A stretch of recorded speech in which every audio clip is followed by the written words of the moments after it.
যুবদলের সংগ্রামী আহ্বায়ক, তরুণ সমাজসেবক, জননেতা জনাব এনামুল হক এনাম সাহেব, জনাবকে সংক্ষিপ্ত আকারে ওনার সংক্ষিপ্ত রহিম নাহমাদু ওয়া নুসাল্লি আলা রাসূলিল কারীম আম্মা বাদ ফাউযু বিল্লাহি মিনাশ শাইতানির রাজীম বিসমিল্লাহির রহমানির রহিম ওয়াল আসরি ইন্নাল ইনসানা লাফি খুসর ইল্লাল্লাযীনা আমানু ওয়া আমিলুস সালিহাতি ওয়া তাওয়াসসাউ বিল হাক্কি ওয়া তাওয়াসসাউ বিস সাবর ক্বালা an-নাবী সাল্লাল্লাহু আলাইহি ওয়াসাল্লাম খায়রুকুম মান তাআল্লামাল কুরআনা ওয়া আল্লামাহু।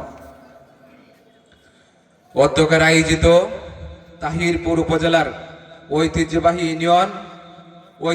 ইউনিয়নের জামিয়া দারুস সালাম দিঘিরপাড় হাফিজিয়া মাদ্রাসার বাৎসরিক 17তম বাৎসরিক ওয়াজ মাহফিলের সম্মানিত শ্রদ্ধাভাজন সভাপতি, তাহিরপুর উপজেলা আলেমদের শিরোমণি শীর্ষ আলেম এবং ফৈলানপুর টাইটেল মাদ্রাসার সম্মানিত মুহতামিম হযরত মাওলানা মাইনুদ্দিন আহমেদ সাহেব, আজকে এই মঞ্চের প্রধান আলোচক সুদূর পটুয়াখালী বরিশাল থেকে আগত হযরত মাওলানা আব্দুর রহমান সিদ্দিকী সাহেব, অত্র এলাকার আলেম ওলামা, দিনদার ইমানদার ভাইয়েরা, পদ্মার আড়ালের মা ও বোনেরা, সকলকে তাহিরপুর উপজেলা পরিষদের সাবেক চেয়ারম্যান, সুনামগঞ্জ এক আসনের বিএনপির মনোনয়ন প্রত্যাশী জননেতা জনাব আলহাজ আনিসুল ভাইয়ের পক্ষ থেকে সালাম জানাচ্ছি। আসসালামু আলাইকুম ওয়া রাহমাতুল্লাহি ওয়া বারাকাতুহু।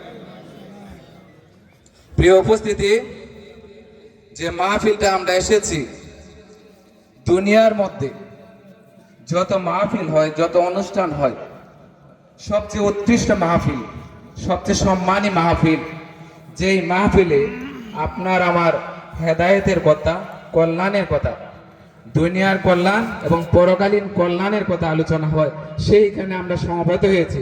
কিন্তু উপস্থিতি একেবারেই সংকীর্ণ। এই এলাকায় হাজার হাজার মানুষের বসবাস, কিন্তু দিনই মাহফিলে আমরা কেন বসতে পারি না, কেন আসতে পারি না, আমাদের মন কেন চায় না?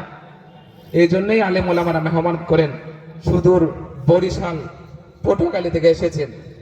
আল্লাহ তাআলা সূরা আসরের মধ্যে বলেন, 103 নম্বর সূরার মধ্যে বলেন যে ওয়াল আসরি, সময়ের কসম, কালের কসম, ইন্নাল ইনসানা লাফি খুসর, সমস্ত মানুষ ক্ষতিগ্রস্তর মধ্যে, সমস্ত মানুষ ক্ষতির মধ্যে নিমজ্জিত।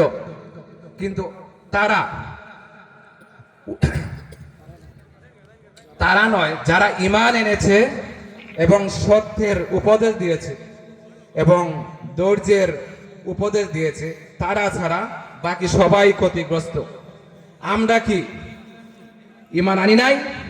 নিশ্চয়ই আমাদের ঈমান আনতে হবে, সৎ কর্ম করতে হবে, সত্যের পথে পরামর্শ দিতে হবে, উপদেশ দিতে হবে এবং ধৈর্যের পথে পরামর্শ দিতে হবে। এজন্যে এই যে দিনই মাহফিল, সেই মাহফিলটাই হলো আপনার আমার জন্যে, আপনার আমার ছেলে মেয়েকে দিন শেখানোর জন্য, ঈমান শেখানোর জন্য যে প্রতিষ্ঠান, সেই প্রতিষ্ঠানকে আমরা সহযোগিতা করব, সেই প্রতিষ্ঠানের সাথে আমরা সম্পৃক্ত থাকব। এতে করে দুনিয়া এবং আখিরাতের কল্যাণ আমরা পাবো। আমরা মৌলানা সাহেব বলেছেন, আমার পরিবারের জন্য, ঘরের জন্য সব কিছু আমি উজাড় করে দিতে পারি, কিন্তু দিনের পথে, ইসলামের পথে, মসজিদের পথে, মাদ্রাসার পথে আমরা একেবারেই সংকীর্ণ হই, এইখানে কৃপণতা দেখাই। কিন্তু মূলত এই জায়গাটার মধ্যে আমরা উদার হইতাম, যে জায়গাটার মধ্যে খরচ করলে আমাদের এটা রিজার্ভ থাকবে, পরকালে আমরা এটা পাবো।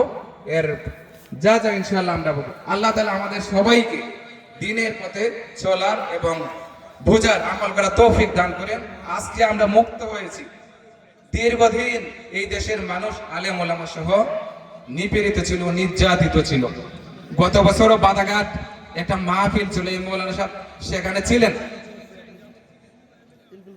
আপনার নেত্রকোনার মাওলানা রফিকুল ইসলাম মাদানী সাহেব, উনি বাদাঘাটে এসেছিলেন কিন্তু ওয়াজ করতে পারেন নাই। কেন? সেখানেও বাধা দেওয়া হয়েছিল, নির্যাতন করা হয়েছিল, মামলাও দেওয়া হয়েছিল। আল্লাহ তাআলা আমাদের সবাইকে হেফাজত করেছেন, কিন্তু যারা জুলুম করেছিল তারা কিন্তু নিজের জীবন বাঁচানোর জন্য পালিয়ে গিয়েছে। আর যারা মজলুমরাই বিজয় হয়েছে। আজকে মজলুমরাই এখানে সমবেত হয়েছে। আল্লাহ তাআলা মজলুমের মধ্যে মজলুমের মধ্যে যা যা দান করুন, দিনের এবং সহি বুঝ দান করুন, পরকালীন কল্যাণ দান করুন। আর জালেম যারা, আমরা তাদের জন্য হেদায়েতের জন্য দোয়া করি, আল্লাহ তাআলা তাদেরকে হেদায়েত দান করুক, এবং তাদের যদি হেদায়েত না থাকে আল্লাহ তাআলা তাদেরকে ধ্বংস করুক।